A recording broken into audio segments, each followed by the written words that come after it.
I am so in love with loving. I love the fact that I understand what this whole idea is that I've grasped. What love is, in very simple, accurate terms, is being in the receptive mode so that I am the full recipient of how Source feels about whatever I'm focused upon in this moment. In other words, that's what love is.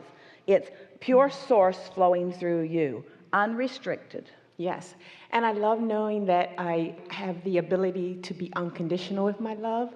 I love knowing that I'm creating all of Well, you got to be unconditional with your love, or you can't always have your love, because there are so many conditions that would prevent your love from being in the moment. Exactly. And because you have so many beliefs about different conditions that love can't flow. So if you're not predominantly unconditional, you're not predominantly in love. love. Yes. Worth knowing. Yes. Worth taking a moment for. That's a really good conversation, isn't it? Yeah. Yes, and I love knowing that I control everything around me. I love knowing that everything comes in response to what I'm offering. Yes. And sometimes I do it deliberately, and sometimes I do it indeliberately. But that's okay. But it's still coming in response to what I've got going on. Good. Right. So that means you never blame anybody for anything, right? No, it's all me. Well, you are really a superhuman. I know this already. I love knowing this. I do. I know that I control everything around me.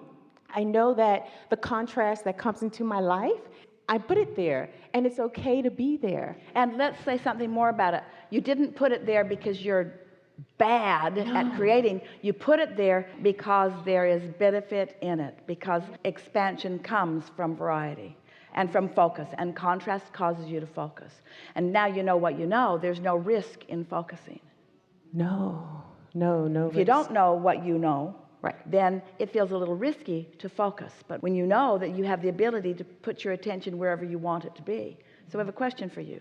Yes. Knowing what you know and being a master at creation, right, could you focus on a world problem or even an individual in deep distress and maintain your alignment with Source? No. Oh, yes, I can. Yes. Well, both answers are right in this sense. So Jesus was doing it, in other words, but that's because you've mastered the unconditioned. So even when you're looking at the condition, the unconditioned is still dominant. If you could look at a problem while you're really knowing that the solution is coming, then the problem isn't painful and you're allowing the solution. That's such a good thing to know. In fact, the problem then feeds you because you're not afraid of it. You know it's the first step in the solution. We want to just stay here for a minute. Unconditional means maintaining a high vibration no matter what the conditions are. Because sometimes it sounds to you all like what we're saying is just take your attention away from everything unwanted, which makes you feel not only unkind, but it feels impossible because the world is all around you and you just can't go through life not seeing stuff that's around you. But if you practice knowing the well-being in things, in time, you can be that master where you can feel aligned even when there is something going on. In other words, we've been saying for a while, you'll get so you will already have received the solution before you've even observed the problem. And that's happening more and more. Esther realized that when the tree fell right on the parking place where her van would have been if she hadn't received the impulse to take it out of there. She got the solution before the problem even came. Have you ever had the experience where just out of the blue it seemed like a thought came to you and you just pondered it and thought about it and got yourself sort of solid in the subject, and then someone with a problem presented something to you and you'd already practiced the solution in your mind because you were in the receptive mode and your inner being knew what you were about to encounter and prepared you for it. The more you get in the receptive mode, the easier it is to stay there, isn't it? So yes. So also what I do love about this is that I love that I know I can go general.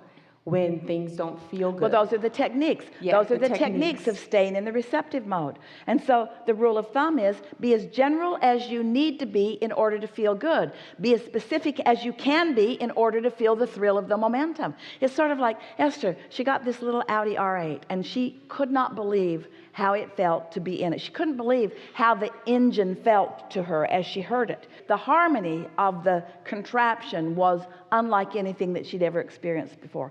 And it's the fact that it was so low to the ground, its aerodynamics were such that she could move faster with more skill and accuracy in that vehicle than anything that she'd ever driven. And you got to remember, she'd been driving those big old buses that were tall and awkward and cumbersome. And so this just felt amazing to her. And so the point that we're making here is that the more skilled you are, then the more you attract around you the equipment or the wherewithal to even perform. And so you can get really good at aligning with this source energy so you can move through life accurately with great speed, and it's more fun than moving slowly. But if you're not yet good at your machine, moving quickly doesn't feel so good. It's the skill of understanding the vibration that is necessary.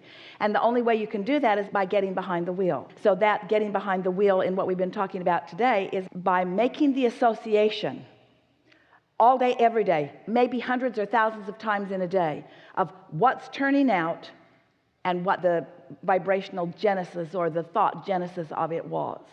What kind of a thought turns to this thing is a way to ask that question of yourself. Okay, here's this thing. Maybe you're at work and you're having an argument with someone and it doesn't feel good and it's not pretty. Ask yourself as soon as you can, get away, what thoughts turned to that thing? And every time you'll find yourself thinking, well, I've never really liked that guy.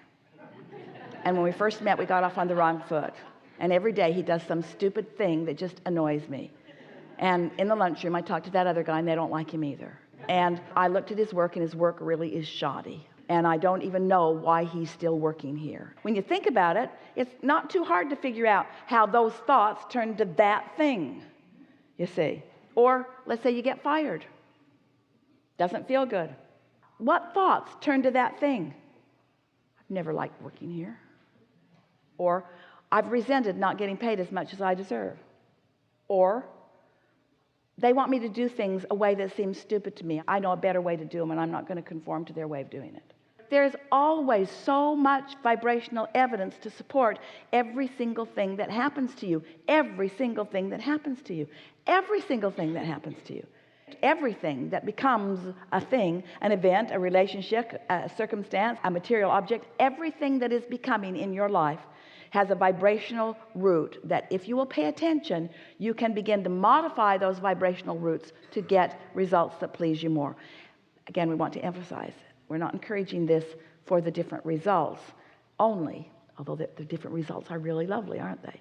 We're encouraging it because all along the way, it is delicious. When good feeling thoughts are turning to good feeling things, it feels good